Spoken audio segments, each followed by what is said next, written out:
আসসালামু আলাইকুম ওয়া রাহমাতুল্লাহি ওয়া বারাকাতুহু। আলহামদুলিল্লাহ, সালাতু ওয়াসসালামু আলা রাসূলিল্লাহ ওয়া আলা আলিহি ওয়া সাহবিহি আজমাইন। আসলে আমি বয়সে খুবই ছোট, আসলে এত বড় একটা ষড়যন্ত্র এবং এই ষড়যন্ত্রের জন্য যে সুবিশাল কর্মযজ্ঞ প্রয়োজন, এটার দিক নির্দেশনা বা এটার করণীয় কি, এটা বলার মতো যথেষ্ট বয়স এবং ম্যাচুরিটি আমার হয় নাই বলে আমি মনে করি। তারপরও আমি উপস্থিত সকলের খেদমতে যারা এগুলো নিয়ে নিজ নিজ এলাকায় ফেরত যাবেন এবং এগুলো নিয়ে কিছু না কিছু করার মতো তামান্না অন্তরের মধ্যে রাখেন, তারা যেন একটা গাইডলাইন যেন তাদের সামনে থাকে, এই বিষয়ে হয়তো আমি কিছু প্রস্তাবনা কিছু পেশ করার জন্য আমি চেষ্টা করব।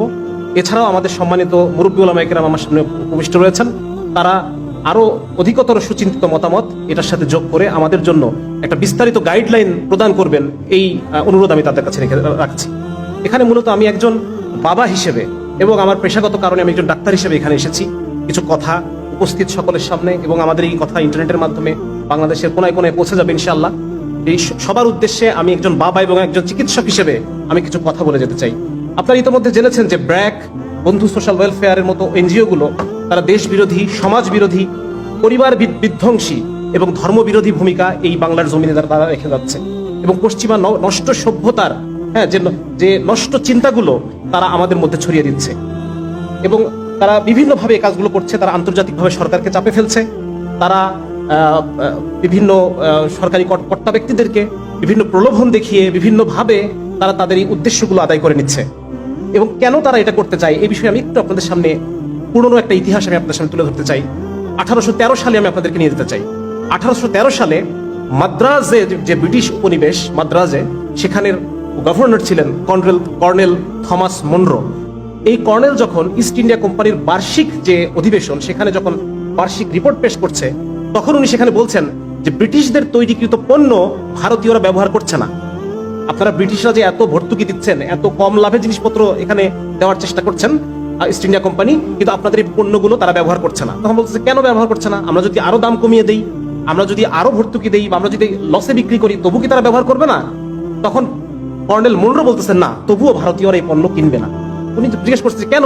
তখন বলতেছে কারণ ভারতীয়দের রুচি এমন না, তারা যে ব্রিটিশ পণ্য কিনবে। উদাহরণ দিচ্ছেন উনি যে একজন হিন্দু পণ্ডিত, তিনি মাটিতে বসে খান, আমরা মুসলমানরা মাটিতে বসে খাই, আমাদের সুন্নাহ।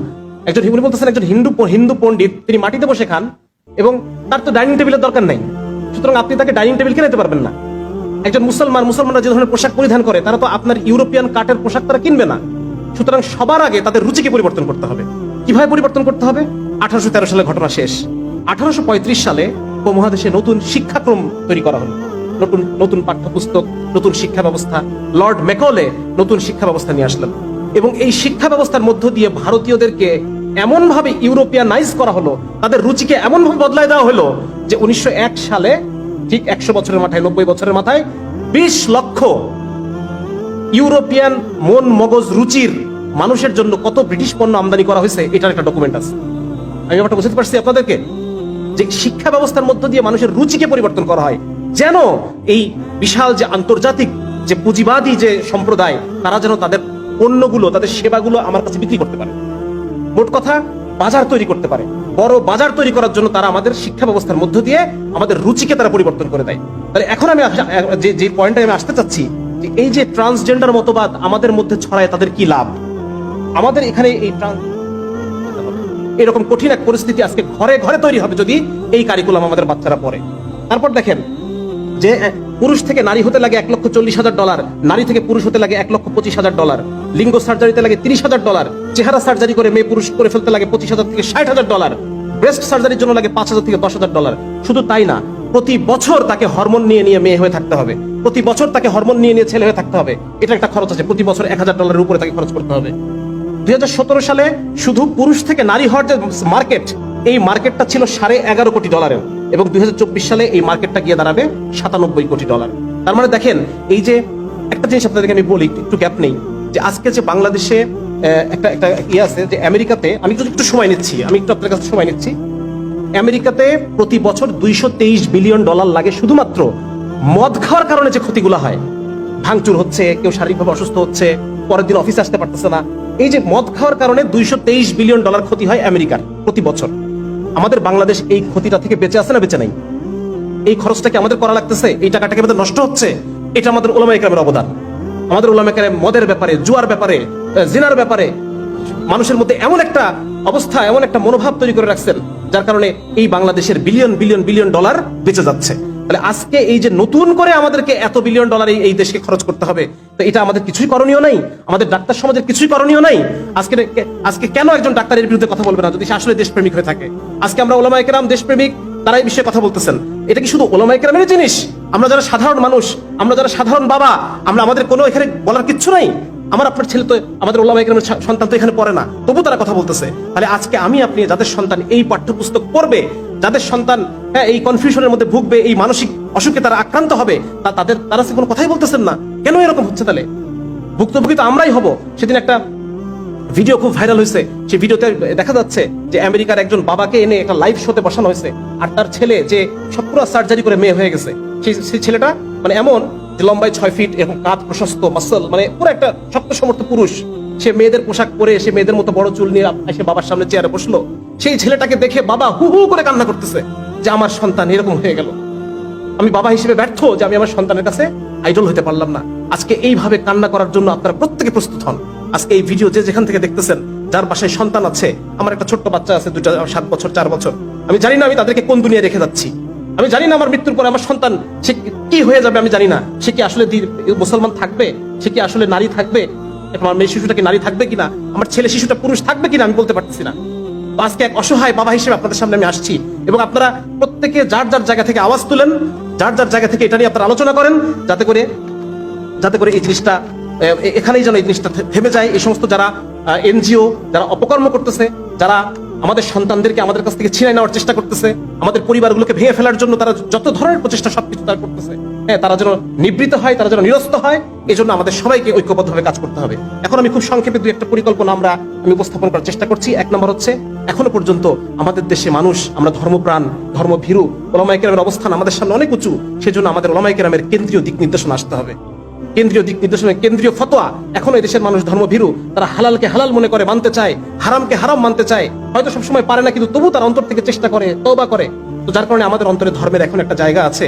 সুতরাং আমাদের একটা কেন্দ্রীয় ফতোয়া এই বিষয়ে আমাদের আসতে হবে। 2 নম্বর হচ্ছে, এই ফতোয়ার জন্য শুধুমাত্র উলামায়ে কেরামই না, বরং যারা জেনারেল শিক্ষিত, যারা এক্সপার্ট আছেন এই সমস্ত বিষয়ে, যারা এই অতীত ইতিহাস, বিভিন্ন ইংরেজি টার্ম, যে বিষয়গুলো নিয়ে মানে শক্ত দালাইল সমৃদ্ধ একটা জিনিস তৈরি করার জন্য আমরা সবাই এক হয়ে আমরা কাজ করব। এই জন্য উলামায়ে কেরাম এবং জেনারেল শিক্ষিত এক্সপার্টদের সমন্বয়ে একটা গবেষণা সেল আমাদের প্রয়োজন।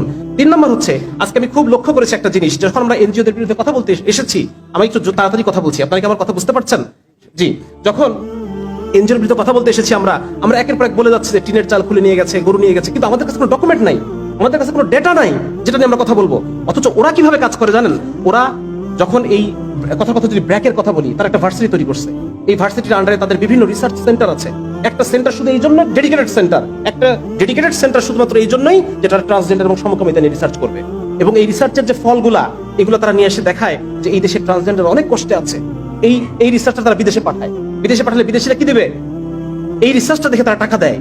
এই রিসার্চটা তারা সরকারের বিভিন্ন যখন মিটিং হয় সেখানে তারা ঢোকে, এই রিসার্চগুলো তারা দেখায় এবং সরকারি পলিসিকে নিজের পক্ষে আনার চেষ্টা করে। আজকে যে আমরা গভর্নমেন্টের সামনে কিছু একটা উপস্থাপন করব, কোনো একটা পলিসিকে আমরা আমাদের পক্ষে, ইসলামের পক্ষে আনার জন্য চেষ্টা করব, আমাদের হাতে ডেটা কোথায়, আমাদের রিসার্চ কোথায়, আমাদের ডকুমেন্টেশন কোথায়?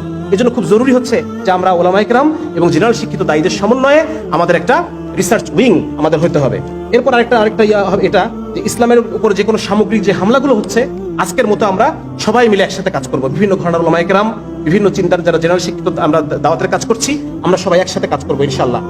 এখনো আরেকটা জিনিস হচ্ছে, আমাদের মিডিয়া এগুলোকে আমাদের পক্ষে না। আমি লাস্টে আরেকটু কথা বলবো হয়তো মিডিয়ার উদ্দেশ্যে। মিডিয়া এগুলো কেউ আমাদের পক্ষে নেই, সবাই তাদের পক্ষে, কারণ এদের উপর আছে প্রচুর টাকা।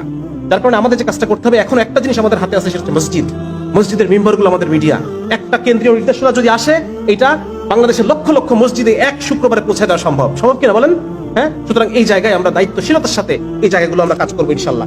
এরপর যে কাজটা একটা জরুরি কাজ, সেটা হচ্ছে আমাদের মনে, জনগণের মনে সরকারি পাঠ্যপুস্তক যে একটা নির্ভুল জিনিস, সরকারি পাঠ্যপুস্তক যে একটা নির্ভরযোগ্য জিনিস, এই ধারণাটাকে চ্যালেঞ্জ করার মতো মানসিকতা জনগণের মধ্যে দিয়ে দিতে হবে।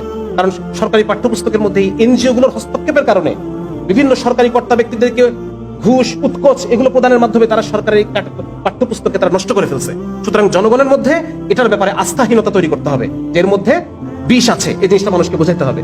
আর হচ্ছে এনজিওদের প্রভাব কমানোর জন্য শুধুমাত্র মুখে আলাপ করলেই হবে না, বরং আমাদেরকে গ্রাম ভিত্তিক এনজিও, অনেক ভাই বলেছেন যে মসজিদ ভিত্তিক এনজিও, মারুফ ভাই বলে গেছেন, ওলামায়ে কেরাম বলছেন যে মাদ্রাসা ভিত্তিক এনজিও। মানুষের তো চাহিদা আছে, ওই চাহিদাটা পূরণের জন্য আমাদের একটা বিকল্প ব্যবস্থা তৈরি করতে হবে। সেটা কর্জে হাসানের মাধ্যমে হতে পারে, সেটা স্থানীয়ভাবে সাদাকা কালেকশনের মাধ্যমে অসহায় লোকদের ঘরগুলো উঠাই দেওয়া যেতে পারে, তাদেরকে ভরণ পোষণের জন্য, তাদের জীবিকার জন্য সেলাই মেশিন, গরু, যে ব্যবস্থাগুলো আছে, হ্যাঁ, মানে ওরা যে কাজগুলো করে যাচ্ছে আমরা হয়তো পুরোটা নাও পারতে পারি, কিন্তু কিছু সংখ্যক মানুষকে তো আমরা ঈমান আমল বাঁচাতে পারবো, ঠিক না? সুতরাং আমাদের একটা অল্টারনেটিভ একটা এনজিও, সেটা সেন্ট্রাল হোক, সেন্ট্রাল হলে ভালো, না হলে পর বিচ্ছিন্ন বিচ্ছিন্ন গ্রাম ভিত্তিক, মহল্লা ভিত্তিক, মসজিদ ভিত্তিক এনজিও আমাদের তৈরি করতে হবে। আরেকটা হচ্ছে এইগুলোতে স্থানীয় ছাত্র যুবকদেরকে, জেনারেল শিক্ষিত ছাত্র যুবকদেরকে সম্পৃক্ত করতে হবে। ওলামায়ে কেরামের ভিন্ন দায়িত্ব আছে, তারা অন্যান্য বিভিন্ন দায়িত্ব নিয়ে তারা ব্যস্ত। জেনারেল শিক্ষিত যারা যুবক আছেন তাদেরকে এ ব্যাপারে সামনে অগ্রণী ভূমিকা পালন করতে হবে আলেমদের নেতৃত্বে। এই সাথে এরা যে কাজটা করে, আমি একটা জিনিস বলছি, মানে তাড়াতাড়ি বলার কোনো জিনিস ছুটে যাচ্ছে, সেটা হচ্ছে তারা আমাদের রুচিকে নষ্ট করে। আমি শুরুতে বলছি যে রুচি নষ্ট করা, ঠিক বে ঠিক, হালাল হারাম, জায়েজ না জায়েজ, এটার যে রুচি, এটাকে তারা নষ্ট করে দেয়। সমাজের মধ্যে জেন্ডার রূপান্তরমুখী শিক্ষা, মানে যে একজন পুরুষ একজন নারী নিজেকে নারী ভাববে, এটাই স্বাভাবিক, রুচি নষ্ট করে দিচ্ছে, ঠিক না? এইভাবে তারা রুচিকে নষ্ট করে, রুচি নষ্ট করে তারা শিক্ষা ব্যবস্থার মধ্য দিয়ে। আপনারা জানেন যে এনজিও গুলোর বিভিন্ন শিক্ষা কার্যক্রম আছে, প্রত্যন্ত অঞ্চলে তারা স্কুল চালায়, ঠিক আছে না, এগুলো চালায়। তো এভাবে তারা রুচিকে নষ্ট করে, এবং যাদের রুচি নষ্ট তাদেরকে তারা আশ্রয় দেয় কিসে? স্বাস্থ্য খাতের মাধ্যমে। স্বাস্থ্য খাতের মাধ্যমে তারা বিভিন্ন বলে যে আমরা এইডসদেরকে সেবা দিই, আমরা সমকামীদেরকে সেবা দিতে চাচ্ছি, আমরা ট্রান্সজেন্ডারদেরকে সেবা দিচ্ছি, এইগুলো বলে তারা তাদেরকে শেল্টার দেয়, তাদেরকে কর্মসংস্থান করে, পুনর্বাসন করে। এই জায়গাগুলোতে আমাদের স্বাস্থ্য এবং শিক্ষা সেক্টরে আমাদের কাজ করতে হবে। এবং নুরানি শিক্ষাকে, মানুষ আগে বলছে মানুষের মধ্যে এখনো ধর্মভীরতা আছে, সুতরাং নুরানি শিক্ষাটাকে যদি আমরা জাগতিক শিক্ষার সমন্বয়ে একটু কি বলা যায়, সাধারণ মানুষের কাছে আরো বেশি সম্মানজনক করে তুলতে পারি, তাহলে পরে আমার মনে হয় বিপুল সংখ্যক মানুষ এই জেনারেল শিক্ষার এই কারিকুলাম বাদ দিয়ে আমাদের এখানে দিবে। অলরেডি হচ্ছে, বিভিন্ন জায়গায় জায়গায় নুরানির মাদ্রাসাগুলোতে ছাত্রদের সংখ্যা বেড়ে গেছে, স্কুলের ছাত্র সংখ্যা কমে গেছে। এটাকে আরো বেগবান করার জন্য আমাদের একটা সমন্বয়ের মাধ্যমে একটা যুগোপযোগী একটা কারিকুলাম আমাদেরকে গার্জিয়ানদেরকে দেখাতে হবে। আর শেষ আমি যেটা বলতে চাই সেটা হলো আলহামদুলিল্লাহ বর্তমানে বাংলাদেশে এই পরিমাণে মাদ্রাসা আছে, এই জমিন থেকে সহসা দিন উঠে যাওয়া ইনশাআল্লাহ তাআলা সম্ভব না। সুতরাং এখন আলহামদুলিল্লাহ ওলামায়ে কেরাম তৈরির ফ্যাক্টরি যেমন আমাদের আছে, দিনদার আওয়াম তৈরির ফ্যাক্টরি আমাদের তৈরি করতে হবে।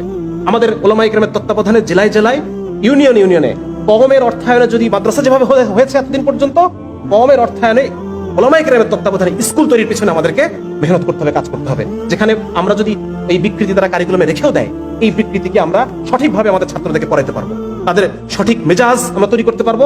দিনদার আওয়াম তৈরির ফ্যাক্টরি আমাদের এখন প্রয়োজন। এজন্য এখানে উপস্থিত সম্মানিত ওলামায়ে কেরাম যারা আছেন তারা যথেষ্ট, ইনশাআল্লাহ তারা যদি একত্রিত হয়ে সিদ্ধান্ত নেন এবং তাদের যে সমাজে পরিচিতি, তাদের যে সমাজের যে গ্রহণযোগ্যতা, তারা যদি চেষ্টা করেন, অবশ্যই এটা সম্ভব যে আমরা এরকম 5000 ইউনিয়নে আমরা 5000 এরকম স্কুল তৈরি করতে পারবো, যেখানে তাহলে পরে ওদের যে শিক্ষা কার্যক্রম, এই কার্যক্রমটাকে মোকাবেলা করা সহজ হবে। মোকাবেলা শুধু মুখে হবে না, আওয়াজ দিয়ে হবে না, রাজপথে হবে না, মোকাবেলা এখন মাথার মোকাবেলা এখন মাথার। শেষ আমি বলতে চাই, এটা শুধুমাত্র হুজুরদের ইস্যু না, এখানে যারা মিডিয়ার যারা আছেন তাদের উদ্দেশ্যে তাদেরকে আমি বলতে চাই, এখানে যারা গোয়েন্দা বাহিনীর ভাইরা আছেন তাদেরকে বলতে চাই, আইন শৃঙ্খলা বাহিনীর ভাইরা আমার এই কথা শুনবেন, তাদেরকে আমি বলতে চাই যে দিন শেষে আপনি একজন বাবা। আপনি যখন ঘরে ফিরে যান প্রতিদিন চাকরি শেষে, অফিস শেষে, তখন ছোট ছোট কিছু মানুষ দৌড়ে এসে আপনার কোলের উপরে ঝাঁপায় পড়ে, ছোট ছোট কিছু মানুষকে বুকে আঁকড়ে ধরে আপনি সারা দিনের সমস্ত কষ্টকে ভুলে যান। এই ছোট মানুষগুলোকে আপনি কোন দুনিয়ায় রেখে যাচ্ছেন, কোন পৃথিবীতে রেখে যাচ্ছেন, যে পৃথিবীতে তারা ধুকে তাদের চিন্তা চেতনা নষ্ট হয়ে যাবে, তাদের শরীর নষ্ট হয়ে যাবে, মন নষ্ট হয়ে যাবে।